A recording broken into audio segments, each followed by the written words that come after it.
alaikum wa rahmatullahi ta'ala wa barakatuhu. Ina muku kowa fatan alkhairi da fatan yadda muka wayi gari lafiya. Allah ka sa mu wani lafiya. Sunana Lawal Ahmad Jarumi a masana'antar fina-finan Kannywood, Umar Hashim a cikin izzarsu.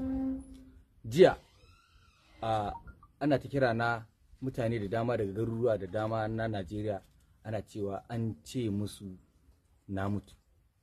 To ban mutu ba, gani da raina yanzu haka ma ina cikin garin Jigawa, muna aiki tare da sauran abokan ayyuka na. In kuka duba duk za ku ga mu gama a zaune tare da su.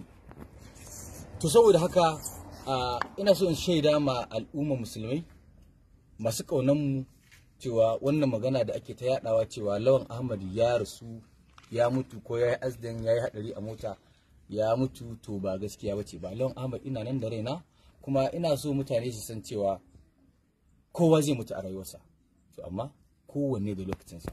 Mu dai lokacin namu bai ba, kuma muna fata da mu da al'umma musulmai na duniya gabaki daya, duk wanda Allah zai ɗauki ransa muna masa fata ubangiji Allah ya sa ya cika da kalmar shahada, ya cika da imani. Amma wannan jita-jita da ake cewa Lawan Ahmad ya rasu, to ba gaskiya bane. Gani da raina kuma ina na wannan hannun, sa'an nan ka danna jan rubutun nan subscribe, inda za a dinga sanar da kai da zaran sabon bidiyo ya fito.